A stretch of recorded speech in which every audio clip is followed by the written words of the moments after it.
Report कैसर खान। नाजरीन, अब बात करते हैं कराची में पुलिस की बड़ी कार्रवाई की। कराची के जिला शर्की में थाना मुबैना टाउन पुलिस ने मदारस चौक के करीब कार्रवाई करते हुए पुलिस मुकाबले के बाद बाबा गैंग के सरगना समेत 2 मुलजिमान को जख्मी हालत में गिरफ्तार कर लिया। पुलिस के मुताबिक गिरफ्तार मुलजिम की शिनाख्त जोहेब उर्फ बाबा वल्द औरंगजेब के नाम से हुई है, जो सोशल मीडिया प्लेटफॉर्म टिकटॉक पर भी सरगर्म था। मुलजिम अपने साथी शान वल्द अल्लाह वसाया के हमरा स्ट्रीट क्राइम और डकैती की मुतअद्दिद वारदातों में मुलविस बताया जाता है। पुलिस का कहना है कि मुलजिमान की मुख्तलिफ डकैतियों की CCTV फुटेज मंजरेआम पर आने के बाद टेक्निकल और ह्यूमन इंटेलिजेंस की बुनियाद पर उनकी तलाश शुरू की गई थी।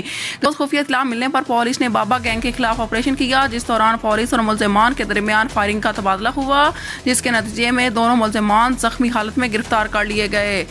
पुलिस ने मुलजिमान के कब्जे से डकैती में इस्तेमाल होने वाला गैर कानूनी पिस्तौल, एम्यूनेशन और जेर इस्तेमाल मोटरसाइकिल भी बरामद कर ली है। पुलिस हुकाम के मुताबिक गिरफ्तार मुलजिमान से मजीद वारदातों और इनके सहूलतकारों के हवाले से तफ्तीश जारी है, जबकि गैंग के दीगर अरकान की गिरफ्तारी के लिए भी कार्रवाइयां तेज कर दी गई हैं।